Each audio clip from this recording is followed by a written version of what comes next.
This is Kat Morrell for Susceptible to Images and Third Coast Digest. This week, we're gearing up big time for gallery night and more. Gallery night is descending upon us with its quarterly abundance of art fun, but before we get to that, you'll note that there's a pretty big happening in the world of sports, a little international competition known as the Olympics. The opening ceremonies are a much anticipated spectacle, and on the inaugural Friday, there's a bit of an art angle too. Artist and musician Martin Creed is premiering his participatory piece called Work Number 1197, All the Bells in the Country Rung as Quickly and as Loudly as Possible for 3 minutes. How's he doing on the organizational logistics of this? Well, even Big Ben is going to ring for an unprecedented 3 minutes. As for lesser bells throughout the UK, we'll have to wait and see. I wonder what the cows will do. According to the Culture Critic blog, Creed expressed some trepidation about the conformist underpinnings of the project, saying, "What I feel bad about is that anyone might think I'm trying to coerce people into ringing bells. That would make me feel terrible, like a guy at a party trying to get everyone to do the conga or hold hands and sing Auld Lang Syne. I don't want to do that. I think everyone should do what they want. It's a strange position to be in." Conga lines and coercion notwithstanding, if you want to catch this event live, chances are cable news feeds will have live coverage of the clanging and cacophony. You'll have to wake up pretty early, as 8:12 a.m. in London is 2:12 a.m. US Central Time. 3 minutes. 3 whole minutes. Will it be self-induced trauma or really a celebration? By the way, the Museum of Contemporary Art in Chicago has a year-long exhibition going on now. Martin Creed plays Chicago. STI will have more on that in the future.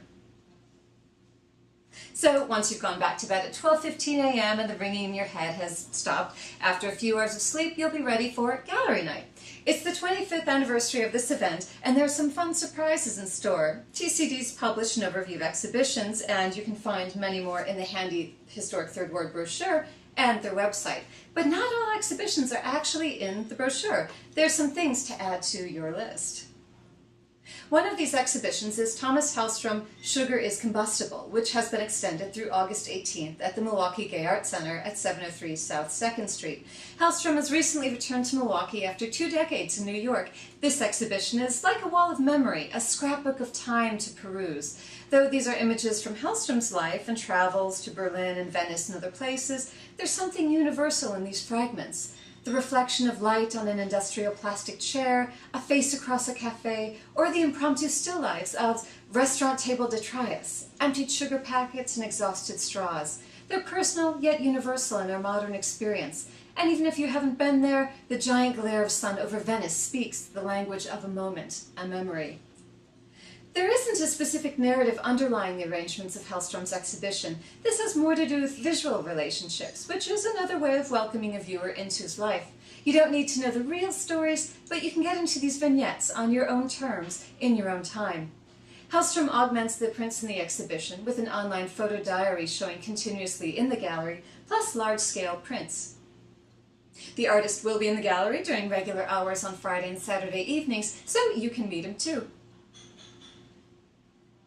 Also in the neighborhood at Walker's Point Center for the Arts, artist Charles Matson-Loom of Minneapolis-St. Paul will give a talk about his installation of Air Once Analogous for Gustav Sobin.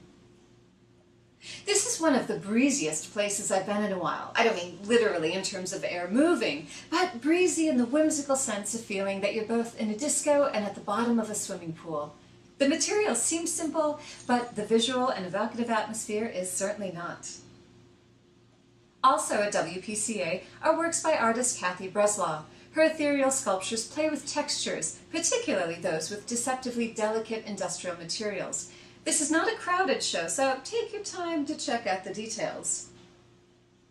Walker's Point Center for the Arts will be accepting donations to help out artists affected by the recent fire on Center Street, which gutted not only Joe's East Coast car shop, but many artists' apartments, studios, and galleries. The Milwaukee Institute of Art and Design in the 3rd Ward will also be fundraising for fire victims, accepting cash donations, and having an art sale of works on paper by students and alumni. According to MIAD, there will be hundreds of works available. The sale will be held on Friday from 5 to 9 p.m. and Saturday, July 28th from 10 a.m. to 3 p.m. in the MIAD Student Union at 266 East Erie Street. Just adjacent to the MIAD Student Union is Catalano Square, where Art Milwaukee will be hosting some interesting events. Not content to rest on this one small piece of ground, Art Milwaukee's got a bus to tote you around town to selected other stops, and to top it all off, there's a reception at 9 p.m. at the Pfister Hotel where artist-in-residence Timothy Westbrook will unveil a 19th century style wedding gown made from plastic bags. Definitely sounds like a fun party to crash. Check out Milwaukee.com for info on tickets and details. So now you've made your way into the 3rd Ward, which is definitely a hotbed for art of all types. As always, the Marshall Building will be hopping with 6 or more floors of galleries. Located at 207 East Buffalo, the 5th floor hosts Portrait Society and the closing of a FOPS banquet, which shuts down the doors on the gallery for a few weeks of renovations. Also on the 3rd floor, Too Much Rock for One Hand, Lucky Star Studios, Spill Studio, and special guest Brenner Brewing keep the gallery night vibe going. Stop by the 2nd floor for more galleries. Gallery 218 celebrates 22 years. Keith Watling, Rick Aaron will be, quote, playing some swingy gypsy jazz, Brazilian jazz, swing, and jazz standards. A jam in time, no doubt. Also stop in at Grey Matter for Adorned with new work by Tiana J. Bui. But wait! There's more. Keep going down to the 1st floor and the basement because there's a lot more to see at Elaine Erickson, at Reginald Baylor Studios, and so many other places.